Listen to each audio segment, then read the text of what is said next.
This is the Bonos Podcast, episode number 2. And this podcast, we talk about all things real estate marketing, social media tactics, and how to grow your business in a unique and modern way. I'm Bo Bullard. I'm with Pioneer Title Agency in Arizona. And today I'm here with Nazreen Hawley. And Nazreen Hawley is here in Sedona. She's been the number one agent in Sedona at Berkshire Hathaway for 3 years now. And she's also the top 10. She's in the top 10 at Berkshire Hathaway out of over 1,000 agents in the state. So Nazreen, welcome to the podcast. Thanks, Bo. Thanks for having me. Absolutely. So let's just get right into it. I know we've talked a lot in the past couple of weeks about just things that you've been up to. You're absolutely killing the market. And one thing that I really have admired about you is the attention to detail that you take with your clients. But before we get into all of that, how did you get into real estate and how long have you been in real estate? Well, originally I got my real estate license in Arizona in 1999. Okay. But I've been off and on in general real estate. When my children were very small, I took a break. In 2017, though, I sort of revamped my career and started with Berkshire Hathaway. And I've been, full force since then. That's been my full-time job. Awesome. And a question that I always like to ask to experienced and agents who are just doing more for their clients and for their brokerage and stuff. Right off the bat, for new agents, what is like one or two things that you would suggest that they do to kind of give their business a boost right from the beginning? Right from the beginning, I would suggest that they find a mentor agent, somebody who is, hitting the goals that they aspire to hit. Okay. And then just sort of shadow them, pick their brain. If they're willing to, work with a new agent, right. It's invaluable. And I love mentoring new agents and seeing them, take off and be successful. So it's good for the mentor and it's good for the new agent. Absolutely. Yeah. And I know some agents that you're working with who have obviously been doing the things that you've been saying and coaching them, and they've hit it hard. Yeah, and they're doing great. And they're doing well. Yeah. So okay. So I mentioned before how I admired your attention to detail with your clients. I don't want to go into it. I want you to. But there was something that you do that may be relatively small. It may be a small concept, but it's so huge to your clients and the baked goods and that type of thing. So go into what you do for your clients that many agents would never even think about. So I know what you're talking about. I do a lot of things. I try to go above and beyond in many, many areas, but I know what you're referring to. And in that downtime I was talking about when my kids were very little, I used to bake, wedding cakes, cupcakes, make chocolate truffles, things like that. So, and for a short while I ran a bakery in town. So what I'm known for is when I have a closing, I make a special cupcake for that closing. I try, and I've made so many different varieties and flavors, but just bringing that bakery box at closing with the handmade cupcakes, it's really meaningful to people. They're so surprised that I made it, that I stopped what I was doing and baked something for them. Yep.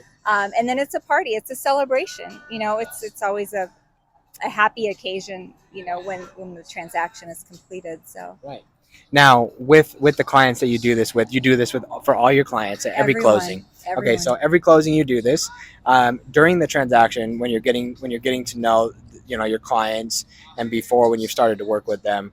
Do you do anything to kind of what flavors and that type of thing? Do you just 100% surprise them at the end? It's mostly a surprise, but now that I've been doing this long enough, some people know that I'm going to make them cupcakes. So they'll send me a text message, maybe once we're through inspections or through appraisal, and they'll say, can I request some lemon cupcakes? That's amazing. And when you do that, what is the reaction generally for clients that don't know you and don't know that you do that? Mm-hmm. What is the reaction generally? The reaction usually is, wow, they're surprised that I brought a box of cupcakes with me, and then they want to know what bakery I bought them at. And then when I say I made them, then that's where it's, extra meaningful. Yep, I know, and I see all the time. So when you have closings on social, you'll put certain things on social, and you'll put your cupcakes, and it's literally comments and comments about people raving about Nisreen's cupcakes. I've had other agents say that they're going to sell their house through me just so they can have some cupcakes. Just so they can have the delicious cupcakes. That's awesome. Okay, cool. That's awesome. I love that about you, and I think it's so unique. To kind of pivot a little bit, we've talked about social a lot recently, and first things when it comes to this social thing with your business, what are some things that you would suggest new agents, would you suggest to new agents to get onto social and start building that presence online? Absolutely. I would suggest it to new agents, old agents. I would suggest it to anyone that's got a business. And, we're essentially self-employed. Right. We have to promote ourselves. And Right. social media is the fastest, Yep. least expensive way to reach the most number of people. Free. Yeah. And it's my super secret marketing plan. The more people who see your listings, the faster it will sell. So you got to get them out there. Love that. Now, as far as social, there's a lot of different tactics and stuff that people do.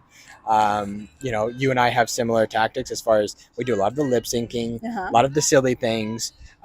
Is that something that you feel like agents have to do, or do you think that agents could be behind the camera, not showing their face, talking about their listings or about their personal stuff? I mean, do you think you have to be silly and that you have to do the lip syncing type thing? I don't think you have to do any particular thing. I mean, what I think you have to do is be comfortable with what you're putting out there. Okay. And you have to put something out there. Right. Whether it's yourself or the listings that you have, or even, coming to this beautiful new, wine tasting room. Like just saying where you are, what you're doing, showing. People like to do business with people like them. So if they can relate to you in some way and you can show that, you don't have to be silly about it, but we sure do have fun. We do. We do. So that's evident, Yeah, absolutely. I think that for me, it was interesting because when I first started the social thing, I wasn't very comfortable on camera. I don't know if you were naturally comfortable, but I wasn't. And so I just started these really cringy, I thought they were really cringy, but really cringy videos about questions of the day. And I would put my camera out in front of me and I would just say, hey guys, question of the day, do you prefer dogs or cats? And it was cringy, it was silly, it was pointless, but it got me out there, it got me in front of people. And more importantly, it got me comfortable taking videos of myself. And to where now, even I'm not even close to being perfect or being even good at social media, but I'm at least getting more comfortable, and I'm getting more comfortable saying what I'm thinking at that time. I'm definitely more. The more you do it, the more comfortable you get with it. But I actually don't like the sound of my voice recorded, which I know a lot of people feel that way. So the lip syncing really works for me. Oh, okay. See, that's a good point. Is some people may not mind the way they look, but they may not like the sound of their voice. And that was me too. But that's a great point, that if you don't like the sound of your voice, do lip syncs. Yeah. Do lip syncs about a movie or TV show, and do the lip sync, and then make it about real estate to where people can laugh and get some humor, but also get a little bit of value from it. I think that's awesome. Going forward, is there going to be anything as far as the social media side of things that you're going to be focusing on doing differently, doing more of? I know that TikTok, has come into play a little bit more. Is there going to be anything that you're going to do different? Well, I am on TikTok. I am trying to do some different things in terms of how reels and short video clips have taken off. Okay. So I have actually turned some of my just sold and open houses and things like that into animated clips that I can make into reels. So they're not a static, just a post. So you might have seen some of my open houses. I do a little voiceover. Yep. Even though I don't like my voice, but you got to get it out there. Yeah. Right. Yeah. I think getting it out there is critical at this point. I was listening to an interview with Ryan Serhant, and he was talking about he was asked what I just asked you. Where are things going? Where's the social media thing going?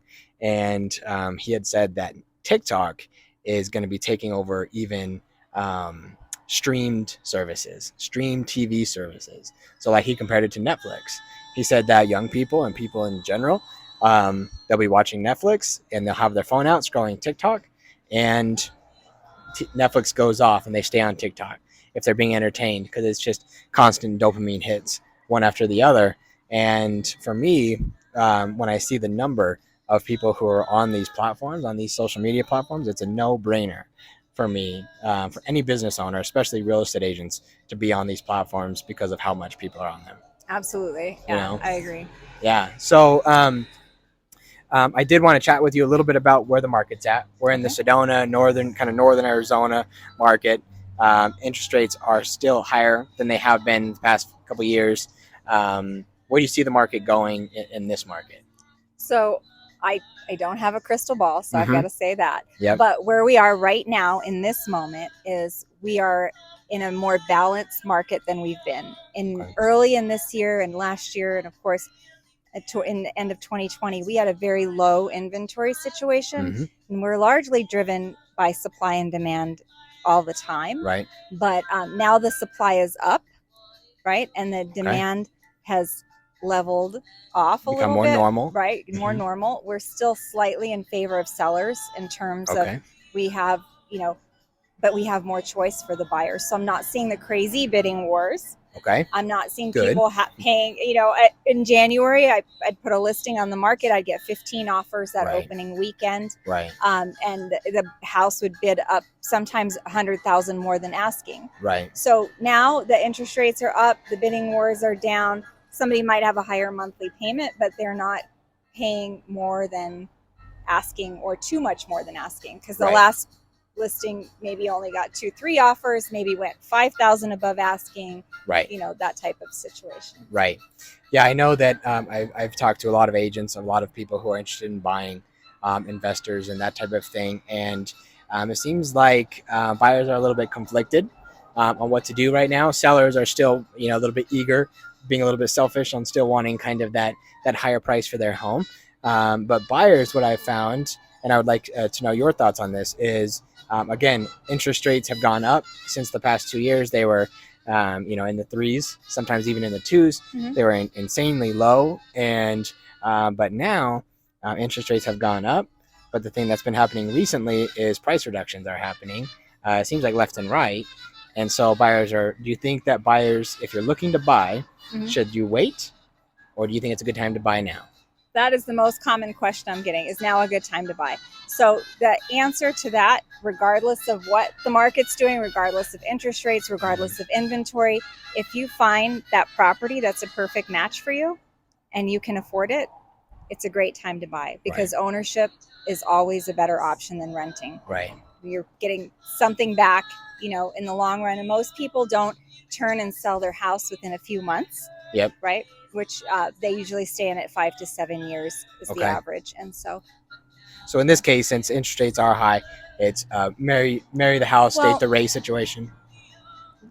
they're not really high. I mean, if you've been in Historically, real estate for more than the last 3 years, right, interest rates are still great, because you Right. can still get something in the mid to high fives. right, You can do 2-1 buy down. You can do an interest rate buy down. You can always refinance if they dip right, a little bit lower again. But when I bought my first house, it wasn't unusual to have 8% interest Right. rate. So in the grand scheme of things, they're actually not high. They're just not, at the rock bottom. right.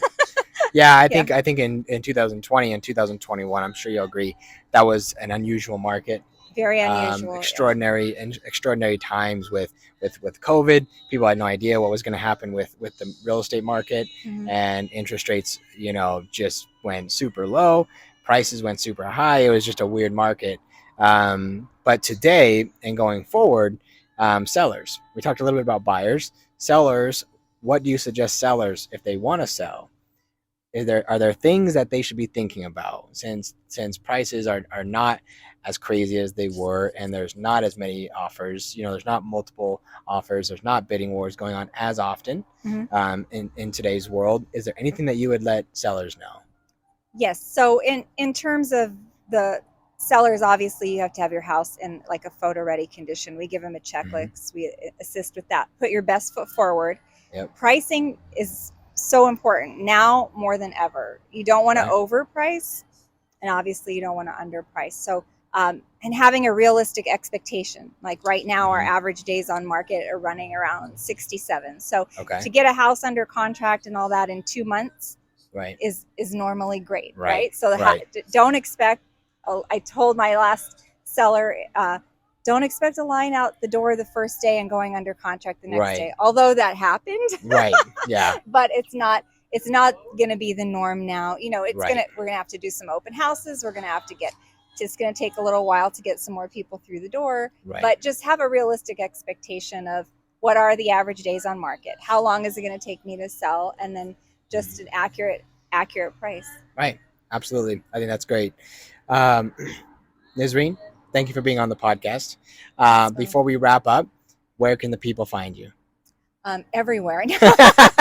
I'm on. She is everywhere. I'm on Instagram at Sedona Homes. I am Nisreen Hawley Realtor on Facebook and on TikTok and on LinkedIn and on Google. So yeah, reach out to me. I'm at the Berkshire Hathaway Home Services office in Sedona and the Hillside Plaza. Awesome. For anybody watching and listening, thank you for watching. If you want to find Nisreen, she just told you how to find her. And